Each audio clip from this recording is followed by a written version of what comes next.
Martynas. Sistema, kiek porą mėnesių, labai daug pokyčių įnešė šiaip į pačią veiklą, į mano asmeninį gyvenimą. Aplamai tam tikrus dalykus labai gerai permąsčiau. Šiandien, ką išgirdau, labai supratau vieną tokį, kas iš tikrųjų buvo naudinga, tai išmokau pasakyti ne. Dabar žinau, kuriems žmonėms reikia sakyti ne. Tai tikrai labai naudingas dalykas. Atvirai pasakius, tiesiog pažinojau vieną pažįstamą, kurį jis sakė, rekomenduoja, yra ten kažkoks kalendorius ir panašiai. Aš sakiau, jo, man kalendoriaus kaip tik reikia, metai baigėsi, tiesiog apsilankyk, sako, man tik kalendorius, nereikia man jokios sistemos, nereikia jokių seminarų. Aš pats viską gerai žinau.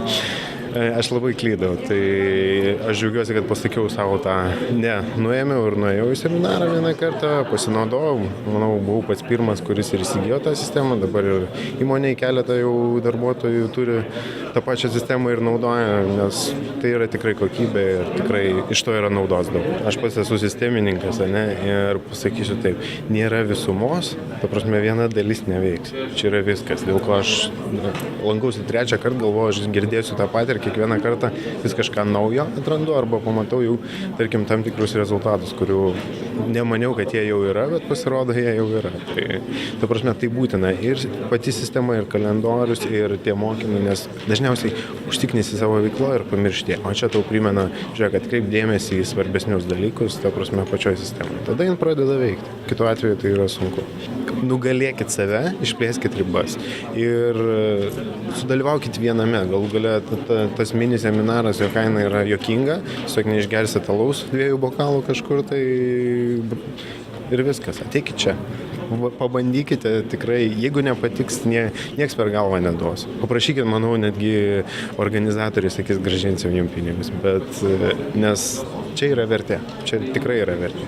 Šiuo metu, pavyzdžiui, kokiu 16 ar 18 projektų vienu metu valdau, tai ir plus dar naujus kelis verslus vystau, kurie dar tik vystymo stadijoje, bet realiai yra pagrindinis dalykas, apie ką čia kalbėjo, tai išmokti deleguoti. Tai šiuo momentu pats daugiausiai užsiimu to, kad kuriu komandas, kurios perima visus darbus ir vykdo be manęs. Aš ta prasme paduodu idėją, jie daro. Tai nežinau, ar aš dar dalyvauju tose projektuose, aš dalyvauju kaip idėjinis vadas, arba tik tai tas, kuris kuruoja, kad nenukryptų į nereikiamas pusės. Tokiu atveju sugebi daug projektų daryti ir svarbiausias dalykas yra rezultatas ir laiku padaryti dalykai. Taip, yra vienas kitas projektas dar iškrypsta iš laiko terminų, bet tai yra, tarkim, palyginus, kas buvo prieš kokius 3 metus, šiandien yra nesulyginami dalykai. Aš maniau, kad svarbiausias buvo visos dienos, bet esmė tokia, netgi tas visos dienos ir palyginti kiekvieną dalį atskirai, jūs negausite tiek vertės sudalyvavę tik viename. Ta prasme, visose sudalyvavus, laikui bėgant jūs suvirškinat dar tą informaciją ir kiekvieną kartą jūs pasverėt jau palipę laipteliu aukščiau. Taigi, manau, kad reikia sudalyvauti visose.